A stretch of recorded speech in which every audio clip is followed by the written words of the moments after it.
12 hommes, simples et oubliés du monde, ont accepté un appel que beaucoup craindraient. Suivre un homme qui disait être le Fils de Dieu. Ils ne savaient pas qu'en franchissant cette ligne, leur vie ne serait plus jamais les mêmes. La foi qui les guidait les a également menés à la limite, là où aucun être humain n'aurait pu imaginer aller. Ils n'ont trouvé ni fortune, ni gloire terrestre. Au contraire, ce qui les attendait au bout du chemin est quelque chose de bien plus sombre. Une mort violente. Chacun d'eux, un martyr qui a versé son sang pour la croyance qu'il portait dans son cœur. Mais que s'est-il réellement passé dans les derniers instants de ces hommes? Que ressentaient-ils en regardant dans les yeux de leur bourreau? Qu'est-ce qui a poussé Simon-Pierre, le roc de l'Église, à demander à être crucifié la tête en bas? Comment Thomas, celui qui a douté, a-t-il trouvé sa rédemption face à une lance enfoncée dans sa poitrine? Ces histoires vont au-delà de ce qui est écrit dans les livres sacrés. Elles nous révèlent le profond sacrifice d'hommes qui ont choisi la souffrance, qui ont volontairement marché vers la mort pour une foi qui transcende la peur. Qu'auriez-vous fait à leur place? Auriez-vous eu le courage d'aller jusqu'au bout en sachant que le prix à payer serait votre propre vie? Préparez-vous à découvrir le véritable parcours des apôtres. Ce qui les a rendus immortels, ce n'est pas la manière dont ils ont vécu, mais comment ils ont choisi de mourir. Et encore aujourd'hui, leur legs résonne, parce que leur foi a été plus forte que la peur, plus forte que la douleur, plus forte que la mort elle-même. Ils étaient des hommes ordinaires. Pierre, Jacques, Jean, des pêcheurs qui connaissaient mieux le goût du sel dans l'air et la fatigue de lutter contre les vagues que n'importe quel secret divin. Matthieu, un collecteur d'impôts, méprisé par les siens, accablé par le poids des pièces souillées par la corruption. Et Thomas, le sceptique, toujours avec ce doute qui ne le laissait jamais en paix. Des hommes comme vous et moi, sans grandes attentes, sans gloire ni titre. Et puis, un jour, tout a changé. Au milieu de la routine habituelle, il est apparu. Jésus. Mais il n'est pas venu avec des promesses faciles. Il n'a pas offert richesse ou pouvoir. Au lieu de cela, ses paroles étaient comme des coups de tonnerre qui résonnaient en eux. « Viens, suis-moi ». Rien que ça. Un appel qui pour beaucoup aurait semblé insensé. Mais à cet instant, pour ces hommes, il était impossible d'ignorer cet appel. Ils ont tout quitté. Leur filet, leur table, leur famille. Qu'est-ce qui a poussé quelqu'un comme Pierre, avec ses mains calleuses de travail dur, ou Matthieu attaché au confort de ses pièces, à tout abandonner pour quelque chose qu'il comprenait à peine? Maintenant, réfléchissez un instant. Feriez-vous cela? Abandonneriez-vous toute votre vie, sans garantie, sans explication claire, juste pour une promesse? Ces hommes ont fait un pas vers l'inconnu, sans savoir que ce ne serait pas un chemin de gloire. Ce qui les attendait, c'était la persécution, la trahison et la douleur. Et pourtant, ils ont continué. En marchant aux côtés de Jésus, ils ont vu des choses que personne n'aurait jamais imaginées. Des morts revenant à la vie, des aveugles recouvrant la vue, des miracles défiant la logique. À chaque pas, leur foi s'approfondissait. Mais avec elle grandissait aussi l'ombre de quelque chose de plus sombre. La croix. Ils sentaient le poids de la mission, la responsabilité de porter quelque chose de plus grand qu'eux-mêmes. Et malgré cela, aucun n'a reculé. Car après avoir regardé dans les yeux de celui qui promettait la vie éternelle, comment faire marche arrière? Comment craindre la mort après avoir vécu aux côtés de celui qui dominait même les vents et la mer? Maintenant, pendant que vous réfléchissez à cette incroyable aventure, prenez un moment pour vous joindre à nous.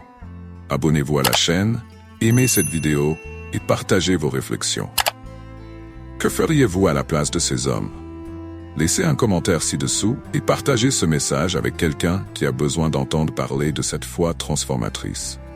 Votre participation nous aide à maintenir vivante l'histoire et l'héritage de ces apôtres. Et maintenant, revenons à ce voyage incroyable. Ces hommes, qui n'étaient auparavant mus que par la routine, se trouvaient maintenant face à un destin qui allait changer le cours de l'histoire. Mais qu'est-ce qui les effrayait le plus? Était-ce la haine des pharisiens? La tension croissante avec les Romains? Ou ce sentiment profond et troublant que leur destin était déjà scellé? Et malgré cela, ils ont continué. Car pour eux, la foi qu'ils portaient était plus forte que n'importe quelle peur, plus puissante que n'importe quelle menace. Mais ne pensez pas que marcher aux côtés de Jésus fut facile. À chaque pas qu'il faisait, il s'éloignait davantage de la vie qu'il connaissait. Ils ont suivi le Maître à travers les déserts, les rues poussiéreuses des villages, les maisons des pauvres et des malades. Ils ont vu Jésus toucher des lépreux, embrasser des pécheurs, pardonner des adultères. Aux yeux du monde, il défiait les règles. Aux yeux des puissants, il attisait leur colère. Et chaque jour, le danger grandissait. Imaginez ce qui se passait dans la tête de ces hommes. Ils voyaient les miracles, voyaient l'impossible se réaliser sous leurs yeux. Comment ne pas croire? Comment ne pas se laisser emporter par ce sentiment qu'ils vivaient quelque chose de plus grand qu'eux? Mais avec cette certitude venait aussi la peur. Oui, car peu à peu, ils commençaient à comprendre que le monde n'accepterait pas cette vérité si facilement. Pierre, qui se voyait toujours comme le plus fort, le plus courageux, ressentait déjà le poids d'une responsabilité qu'il ne savait même pas s'il pourrait porter. Jean, le plus proche, le plus sensible, commençait à réaliser que son amour pour Jésus allait bien au-delà des mots. Et Matthieu, l'ancien collecteur d'impôts, qui auparavant ne connaissait que la valeur des pièces, voyait maintenant que le vrai prix serait bien plus grand. Mais qu'est-ce qui les effrayait le plus? Était-ce le regard de plus en plus sévère des pharisiens? Était-ce la tension croissante entre eux et les Romains? Ou était-ce ce sentiment étrange qui grandissait dans leur cœur, que quelque chose de terrible était sur le point d'arriver? À chaque sermon de Jésus, à chaque guérison miraculeuse, l'ombre de la croix semblait plus réelle. Et ils savaient, ils sentaient. Ils étaient aux côtés d'un homme qui n'appartenait pas à ce monde, et c'est pourquoi ils savaient que le monde ne l'accepterait pas. Ils pouvaient sentir le poids du destin approcher, mais ils n'avaient pas la force d'abandonner. Quelque chose en eux brûlait plus fort que la peur, plus fort que la douleur. Et puis est venu le moment auquel aucun d'entre eux ne s'attendait. Jésus a commencé à parler de manière plus claire de sa fin, de la trahison, de la mort. Imaginez entendre cela de la bouche de celui que vous avez suivi, en qui vous avez placé toute votre foi. Lui, le Fils de Dieu, parlant de souffrance, parlant d'une fin douloureuse. Celui qui avait ressuscité des morts disait qu'il serait lui-même emmené à la mort. Comment comprendre cela? Comment accepter que le Messie, le choisi, celui qui accomplissait l'impossible, serait aussi une victime de la cruauté humaine? Mais il y avait quelque chose de plus troublant dans ses paroles. Il ne parlait pas seulement de lui, il parlait d'eux, du destin qui les attendait aussi. Mais voici le point crucial. Aucun d'entre eux n'a fui. La perspective de la croix, du martyre, de la douleur, planait au-dessus de leur tête, et pourtant ils ont continué. Ils ont continué à prêcher, à suivre Jésus, à témoigner des miracles et à répandre la parole. Car quelque chose en eux avait déjà changé. La foi avait pris la place de la peur. La mission était claire. Même si la fin était proche, ils s'étaient déjà engagés dans quelque chose de bien plus grand que leur propre vie. Et pouvez-vous imaginer ce que cela signifie? Marcher aux côtés de quelqu'un dont vous savez qu'il est destiné à mourir? Et malgré cela, croire que c'est le bon chemin. Ils savaient qu'il n'y aurait pas de retour en arrière. Il n'y aurait pas de pardon des hommes. Mais à ce stade, cela n'avait plus d'importance. Et puis vint le pire, l'arrestation, le procès, la crucifixion. Imaginez le désespoir.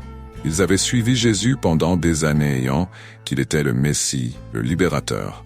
Mais soudain tout s'effondra. Ceux qui se remplissaient d'espoir en le voyant guérir des aveugles et marcher sur les eaux, le voyaient maintenant être battu, humilié, portant une lourde croix dans les rues de Jérusalem. Le son des clous traversant sa chair devait résonner comme un écho déchirant les âmes de Pierre, de Jean, de tous. Où était le miracle maintenant? Où était la gloire promise?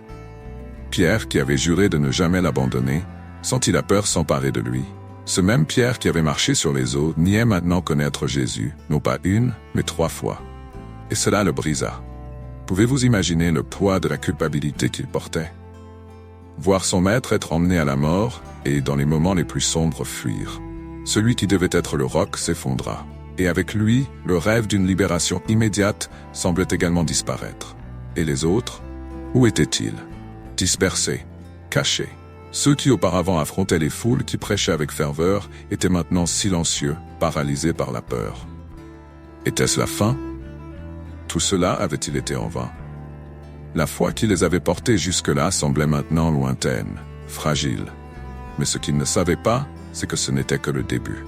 Car le troisième jour, quelque chose se produisit que personne n'aurait pu prévoir. Quelque chose qui non seulement ramènerait l'espoir, mais qui les transformerait à jamais, la résurrection. Jésus, l'homme qu'ils avaient vu brutalement assassiner, revint à la vie. Et avec cela, la foi qui avait été brisée revint aussi. Une foi qui serait le carburant pour ce qui allait suivre. Pouvez-vous imaginer ce qui s'est passé en eux? La peur se transforma en force. Le doute fit place à la certitude. Ils avaient été témoins de l'impossible. Et désormais, plus rien d'autre ne comptait. Pierre, qui avait tremblé à l'idée d'être reconnu comme disciple du Christ, se leva désormais avec un courage que le monde n'avait jamais vu. Et il n'était pas le seul. Tous, chacun de ces hommes, ressentit la même chose. La mort de Jésus les avait écrasés, mais sa résurrection les avait relevés avec une foi qu'aucun ennemi, aucune épée, aucun empire ne pourrait détruire. Maintenant, ils savaient. Ils savaient que le chemin à venir ne serait pas facile. Ils savaient que les mêmes ennemis qui avaient tué Jésus les poursuivraient. Mais ils savaient aussi que la mort n'était pas la fin. Et cela changea tout. C'est à ce moment-là que la véritable mission commença. Avec la résurrection, quelque chose avait changé en eux. Ils n'étaient plus ces hommes simples, pécheurs et collecteurs d'impôts. Ils avaient vu la mort de près, mais plus encore, ils avaient vu la victoire sur elle. Et lorsque vous êtes témoin de quelque chose d'aussi profond, d'aussi inimaginable, la peur perd son pouvoir. Ils étaient devenus plus que des disciples. Ils étaient devenus des leaders, avec un objectif qui brûlait dans leur cœur. C'est alors que Pierre, celui qui avait renié le Christ 3 fois, se leva comme le roc que Jésus avait toujours su qu'il serait.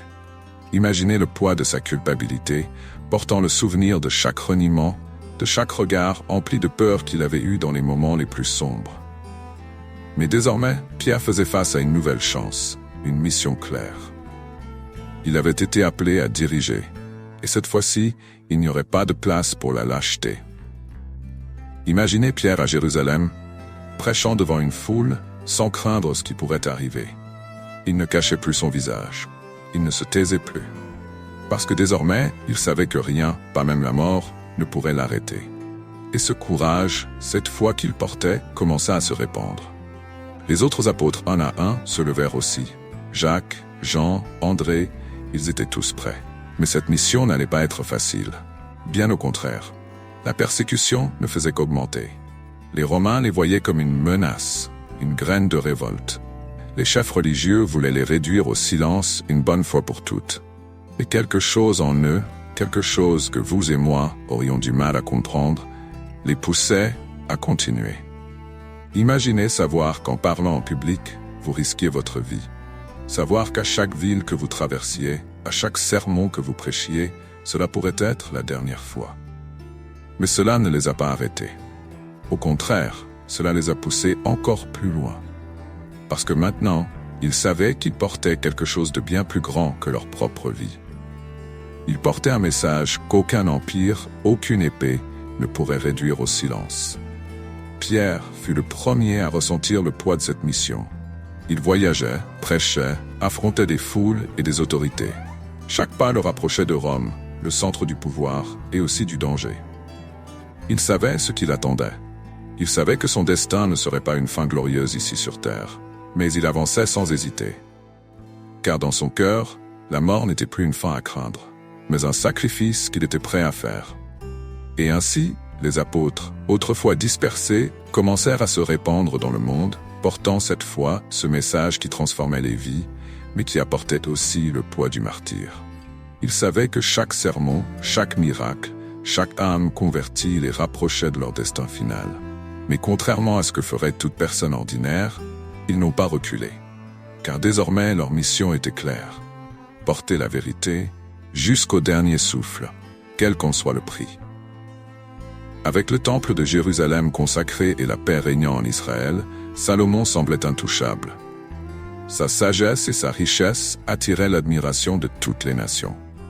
Des rois et des chefs venaient de terres lointaines pour écouter ses conseils et témoigner de l'éclat de son royaume. Mais même au sommet de sa gloire, le cœur de Salomon commençait à s'éloigner lentement, presque imperceptiblement. Les alliances politiques qui avaient autrefois renforcé son royaume semaient maintenant les graines de sa ruine.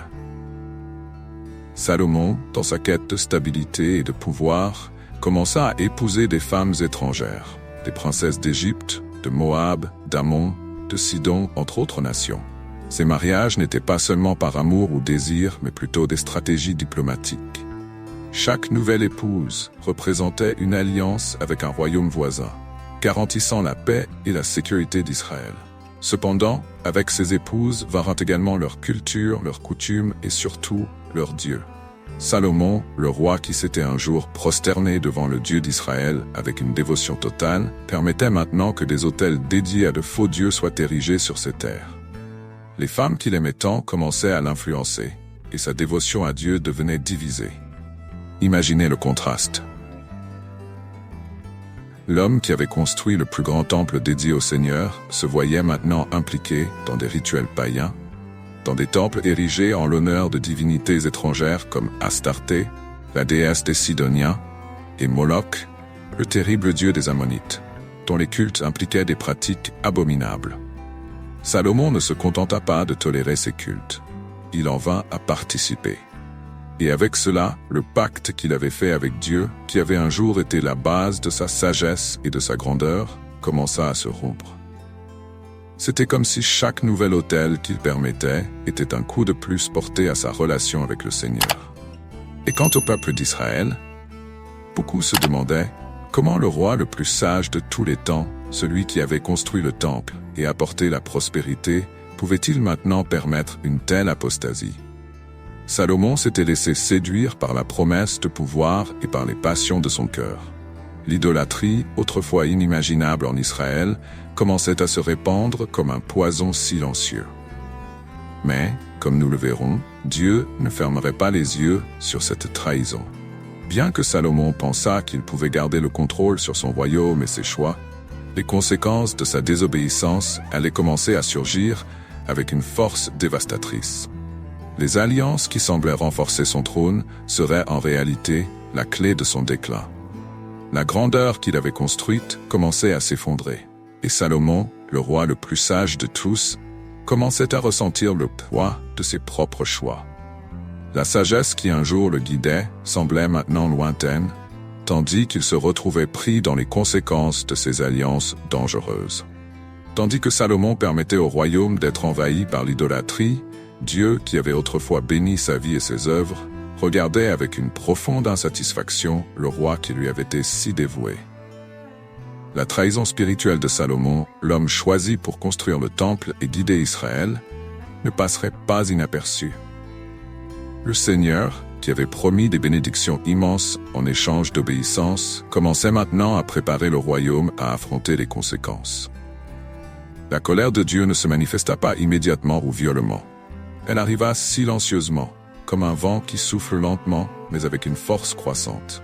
Peu à peu, le royaume de Salomon, qui avait vécu si longtemps dans la paix et la prospérité, commença à ressentir le poids des adversités. Le premier signe fut l'apparition d'ennemis. Hadad, l'Édomite, revint avec une soif de vengeance.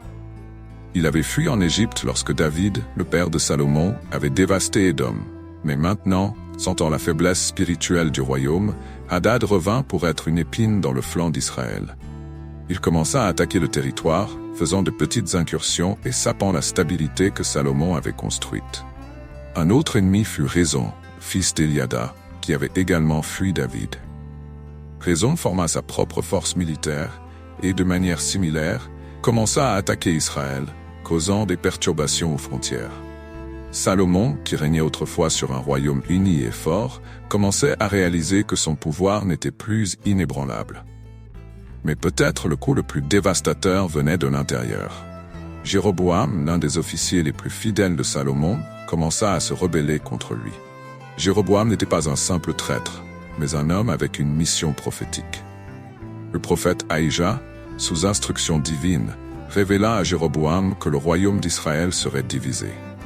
Dieu, furieux de l'idolâtrie et de la désobéissance de Salomon, détermina que le royaume serait déchiré en 2 parties. 10 des 12 tribus d'Israël seraient données à Jéroboam, tandis qu'une seule tribu resterait sous le contrôle de la lignée de David, comme un vestige de l'alliance que Dieu avait faite avec David. Cette annonce prophétique ébranla les fondations du royaume. Salomon, qui avait régné avec tant d'autorité et de sagesse, ressentait maintenant le royaume glisser entre ses doigts. Ce qu'il avait construit avec tant d'efforts était sur le point d'être brisé par ses propres mains, à cause de l'éloignement qu'il avait permis entre lui et Dieu. Jéroboam, choisi par Dieu pour diriger les tribus du Nord, attendait le moment opportun pour agir. Et tandis que Salomon vieillissait et que son pouvoir déclinait, la rébellion grandissait dans l'ombre. Salomon, avec toute sa connaissance et son discernement, faisait maintenant face à une réalité douloureuse. La sagesse qui un jour l'avait rendu grand ne suffirait pas à le protéger des conséquences de ses choix. Dieu, qui l'avait béni si longtemps, se préparait maintenant à exécuter son jugement. Salomon n'était pas seulement en train de perdre le contrôle de son royaume, il était sur le point de perdre l'héritage que son père David avait tant lutté pour construire. Les signes que la protection divine s'était éloignée étaient clairs, et les ennemis étaient prêts à tirer parti de la situation. Le roi le plus sage du monde commençait à voir les ombres de sa chute s'approcher, et la stabilité qu'il avait autrefois garantie était en train de se désagréger. Ce qui avait commencé comme une légère brise de problème s'était transformé en une tempête que Salomon ne pouvait plus contrôler. Le roi, autrefois vénéré pour sa sagesse et sa justice, n'était désormais qu'une ombre de l'homme qui avait unifié Israël et construit le temple pour Dieu.